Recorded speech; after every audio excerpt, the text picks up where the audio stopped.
Welcome back. In the previous session, we looked at how targeting the right audience is crucial for your content marketing success. In this session, we are going to dig deep into how to map your communication with the different factors or different steps within the purchase funnel. So let's look at that now. The first one within the purchase funnel, the stage that we talk about is called awareness stage. Like we've already discussed in session number 3, your awareness stage is all about helping customers understand what the problem is, right? The customer discovers that there is a problem, there is a gap. They want to accomplish something or they want to buy something they just didn't know existed. So at this stage, they get to know that. So in this stage, the way we as content marketers need to communicate, need to message is by educating customers, your prospective customers. So what you're going to do is basically tell them what to do, how to do it, and how it's going to be of use to them, right? So that's how the communication mapping will happen in the very first stage of awareness. In awareness, it's all about educating people what, how, and how it'll benefit the customer. That's stage number 1. Okay, in the second stage of how you map your communication, your messaging with the purchase funnel goes like this. Stage 2 within purchase funnel is about research. In this stage, the potential customer already knows that there is a problem. They're a little more specific. They're online reading blogs, watching YouTube videos, listening to podcasts, and they're a little more aware of what are the possibilities, what are the things that are available for them online or offline, whatever the case may be. So how do you communicate with a customer that knows a little bit about what they are looking for? Well, it's very simple. As content marketers, our job is to help them understand what the product is about, what your product is about, how it can solve their problem. So in this, again, it's going to be educative, but it's going to be a little more specific compared to stage number 1, where it was a little more generic. Okay, so in stage number 2, which is research, we are going to give a little more specifics about our product. Maybe you're going to give them a little reviews of what other people think, a little bit of testimonials to build that trust factor. Okay, now all these things are going to play a role in stage number 2. So we've looked at how you need to map your communication at stage number 1, which is about awareness. Stage number 2, it's about research. How should you communicate with the customer who's already researching? The third point or the third stage is all about evaluation. In this stage, the potential customer is comparing and reviewing your products, right? They are looking at product A versus product B. They are comparing your brand versus another brand, and so on and so forth.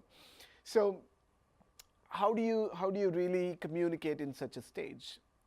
At this stage also, the customer potentially is seeking samples or demo and stuff like that. So your communication should be tailored to that kind of expectation from the customer.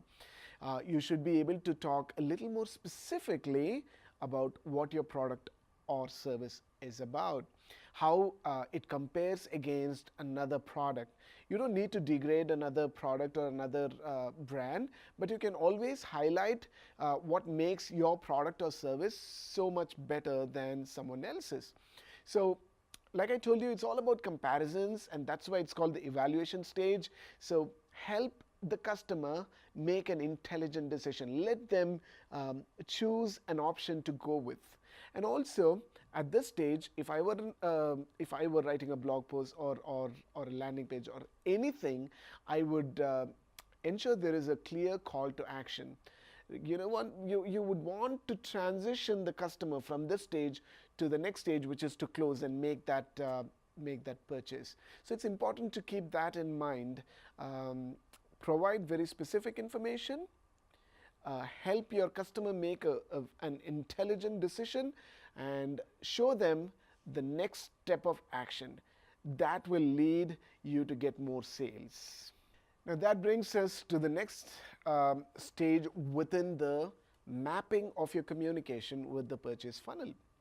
In this stage of the purchase funnel, we are going to talk about the actual purchase itself, the buying stage.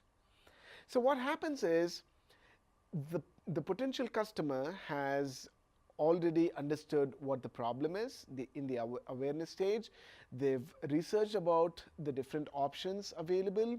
3, they have even evaluated the best of what might be good for them.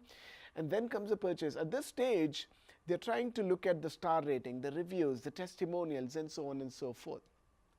So as a content marketer, you and I should focus on providing exactly that to the customer. At this stage, the customer is already almost made up the decision to buy the product. You're just going to help them with how your customer support, your services could be really handy for them, how some of the key differentiators, your unique selling propositions could make or break the sale right here. So communicate that effectively and you probably have a sale. Most probably you have a sale. That's stage number 4, the purchase. So that brings us to the last stage here within the section, and this stage is called brand loyalists. It's all about how you would turn a paid customer into a brand loyalist, a loyal fan of your brand. How do you do that? You know, in this stage, the customer's already bought the product. He is talking to his friends, his family, his relatives, telling how good or bad the product is. Hopefully it is good.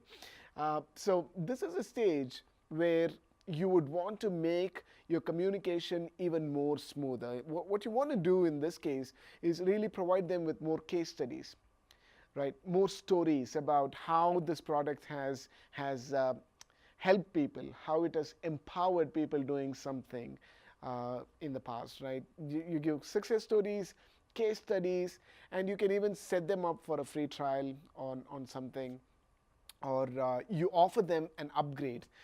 So these are the different options. These kind of communication will let the customers feel delighted and try even more of your services, which is our end goal. We want the customers coming back to us for more, and they also become our ambassadors, really talking all the amazing things that our product or service has done for them. So in this case, your communication should be focused on giving success stories, setting them up for trial or upgrading them, and so on and so forth. So that brings us to the end of this section about how you can map your purchase funnel with the communication that you're doing with the potential customer and eventually a paid customer as well. In the next section, we are going to talk about the different types of content, the different formats of content that we could actually use to make our content marketing so much more powerful. So definitely it's going to be useful. Stay tuned.